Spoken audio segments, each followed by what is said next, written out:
중단될 것 같았던 3차 불금 사업이 다시 재개될 것이라는 소식에 중국과 일본이 긴장하고 있습니다. 사실 한국이 이렇게까지 첨단 무기를 개발할 수 있었던 배경에 불금 사업이 있었다고 해도 과언이 아닌데요. 이 때문에 한국은 미국의 가장 가까운 동맹 중 유일하게 러시아 무기와 기술을 가지고 있는 국가가 됐습니다. 그래서인지 러시아는 미국과 그 동맹들과 척을 지고 있지만 한국에는 미국의 동맹임에도 불구하고 매우 우호적으로 대하고 있습니다. 여기에는 러시아가 한국에 앞으로 세계에서 엄청난 영향력을 행사할 잠재력을 가지고 있다고 판단하고 있는 것으로 파악되는데요. 러시아 언론들은 한국이 중국과 일본 그리고 북한까지 불편하게 만들 무기를 개발했다면서 극찬을 아끼지 않고 있습니다. 그 내용은 러시아가 한국과 좋은 국가로 남고 싶다고 거의 빌다시피 하는 기사에게 더욱 흥미로웠습니다. 본 영상은 유튜브 채널 코나미에서 제작하였으며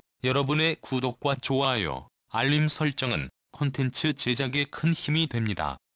영상을 시청해주셔서 감사합니다. 또한 한국은 나폴레옹과 히틀러도 성공하지 못한 러시아 원정을 성공한 역사가 있어 러시아는 한국의 잠재력을 인정하고 리르나의 우호를 더욱 다지고 싶어합니다. 3차 불금 사업의 진행은 어떻게 이루어지고 있으며 러시아 언론이 한국을 어떻게 보고 있는지, 그리고 왜 러시아가 한국과 더 우호를 다지고 싶어하는지에 대해 알아보겠습니다. 한국과 러시아가 불금 사업을 시작한 계기는 작은 오해에서 비롯됐습니다. 한국은 성공적인 88 올림픽 개최를 위해 과거 한국 전쟁 원수였던 당시 중단될 것과 같던 3차 불금 사업이 소련을 엄청나게 환영하는 것도 모자라 소련 선수들을 응원해주는 풍조가 일고 있었습니다.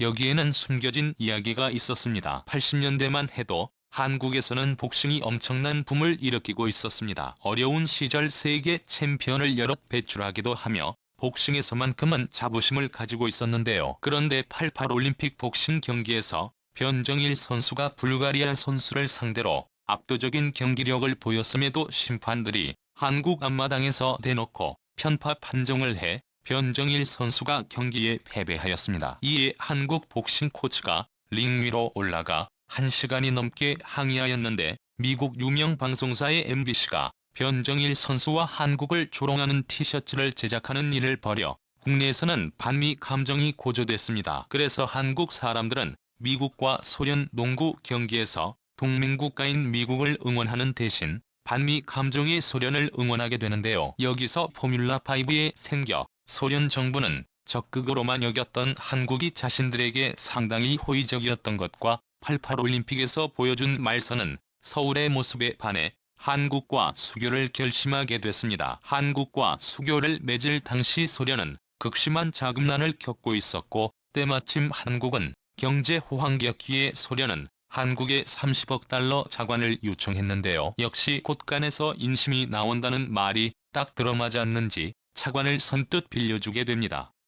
그런데 문제가 벌어집니다. 소련의 차관을 빌려준 지 2년 만에 소련이 해체돼 빌려준 차관이 한순간에 날아갈 위기에 처했었는데요. 다행히 국제법상 차관에 관련하여 붕괴된 국가의 빚은 승계된 국가가 책임져야 한다는 조항과 함께 러시아가 그 빚을 갚게 됐습니다. 이어 러시아는 보유 현금이 없는 것을 들며 한국의 현물 변제를 제안하게 되는데 한국 정부도 괜히 돈을 제대로 못 받을 바엔 무기로라도 받아 사용하는 것이 나을 것 같아 그 제안을 받아들이게 되죠. 이 제안을 받아들인 것은 한국의 신의 한 수로 작용했고 러시아가 넘긴 무기들은 수출용이 아닌 전부 러시아가 사용하고 있는 최신 무기들이었습니다. 한국은 러시아제 무기들을 역설계하고 그 핵심 기술을 얻는 데 성공하는데요. 이로 인해 한국의 자랑인 K 표전차와 현무 미사일 전국 침공 등을 개발하는 데 성공해 한국이 방산업 강국으로 발전하는 계기가 되었습니다. 최근 한국과 러시아 간의 3차 불금 사업의 협상이 다시 이루어질 기미가 보이는데요. 이번 협상에서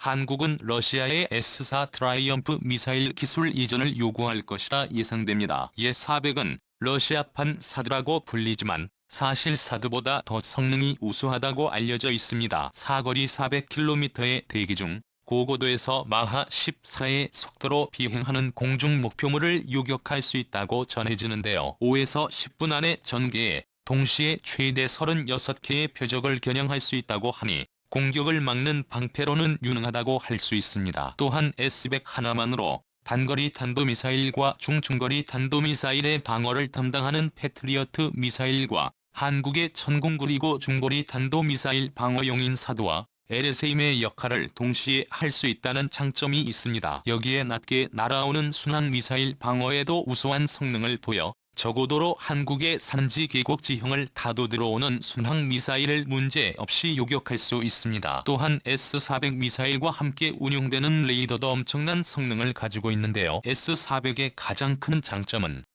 스텔스 기능을 무력화할 수 있다는 점입니다. 일반 레이더로 식별조차 곤란한 스텔스 전투기까지 요격할 수 있고 한꺼번에 100개 목표물을 추적할 수 있으며 항공기와 미사일 등 동시에 6개의 표적을 타격할 수 있습니다. 한마디로 400달러원 만능 방공 시스템이라고 해도 과언이 아닙니다. 그렇기 때문에 한국은 더욱더 S-400의 기술을 더 원하고 있는데요. 이 때문에 중국의 극초음속 탄도미사일이 무용지물이 됐고 일본도 F-35 전력이 추풍낙엽처럼 떨어질 위기에 있습니다. 현재 러시아는 다른 나라의 자국산 무기에 대한 기술 이전을 극도로 꺼리지만 한국과의 경제 협력 관계를 생각한다면 충분히 가능성이 있다고 보고 있습니다. 한 러시아의 기사를 보면 진짜 러시아가 얼마나 한국을 좋아하는지 알 수 있습니다. 러시아의 부재 비약하는 한국은 모든 국가의 문제를 가져올 방법을 찾았다라는 글을 게재했는데요. 한국이 SLBM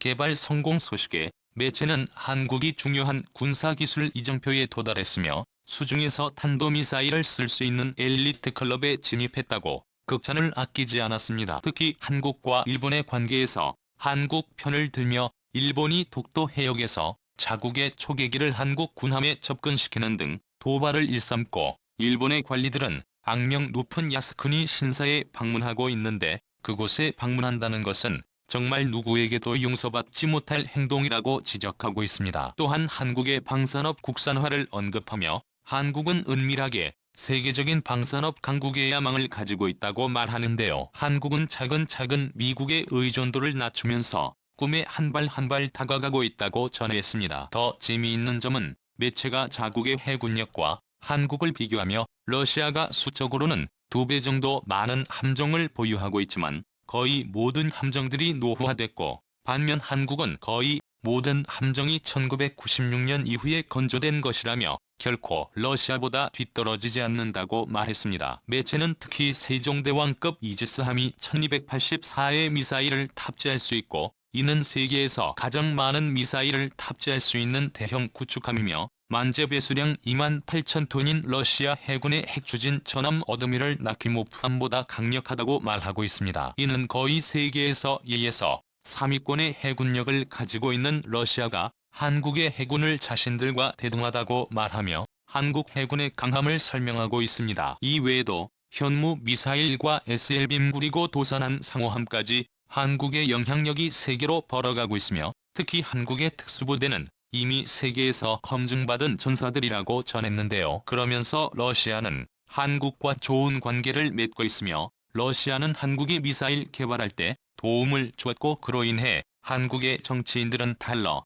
발언을 하지 않고 있다고 자랑스러워하고 있습니다. 또한 대체는 한국이 세계에서 군사력과 정치적으로 계속 발전하고 있고 일본처럼 패배의식을 가지고 있지 않은 미래에 떠오르는 군사강국임을 밝혔습니다. 한국을 용으로 비유하며 한국이 포위할 때를 대비해 러시아는 한국과 좋은 친구 관계를 유지해야 한다고 말하며 당장이라도 그 토대를 마련해야 한다면서 글을 마무리 지었습니다. 러시아는 일찍이 한국의 잠재력을 알아보고 있었는데요. 과거 나폴레옹과 히틀러도 러시아 원정을 실패했지만 조선은 러시아와 전쟁을 벌여 대승을 거둔 역사가 있습니다.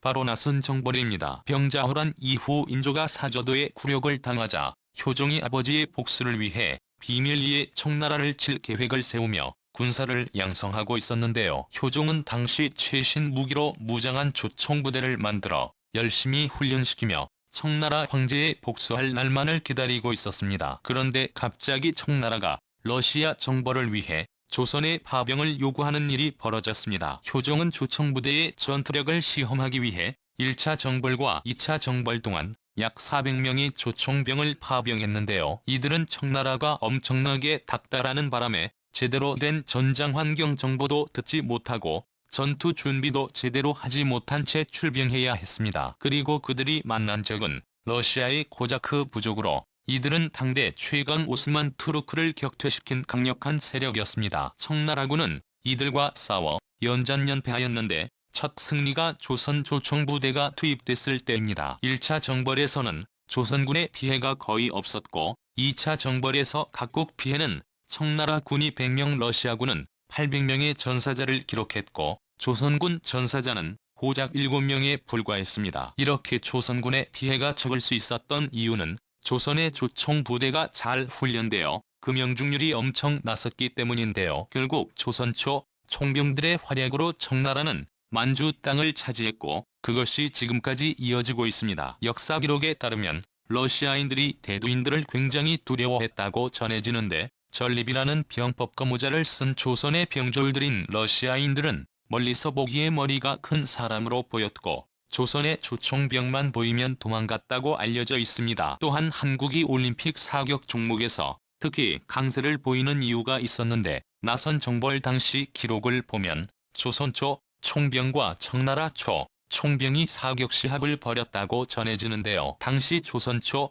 총병들은 대부분 차탄의 표적을 명중시키는 기염을 토했는데 청나라 조총병들은 첫탄에 명중시킨 사람이 거의 없었습니다. 그런데 흥미로운 점은 청나라의 조총병이 세계적으로 볼 때 비에 준수한 실력을 가지고 있었다는 것입니다. 당시 조총의 탄허는 공기역학을 전혀 고려하지 않고 야구의 마구로 불리는 너클볼 마냥 어디로 나갈지 모르고 있었다고 전해지며 조총의 강선 또한 조잡해 유효 사거리가 엄청 짧았다고 전해집니다. 그런데 조선초 총병들은 그런 문제들을 극복하고 한 명 한 명이 저격수와 같은 실력을 보였는데 이는 한민족이 세계적인 유래를 찾아보기 힘들 정도로 원거리 무기에 특화되어 있는 민족이었다는 것을 증명하는 사례였습니다. 이런 자료들은 러시아 박물관에 상세히 기록되어 있다는데요. 러시아가 한국의 진가를 알아보는 것은 자랑스러움을 느끼며 두 국가의 우호가 영원했으면 하는 바람입니다.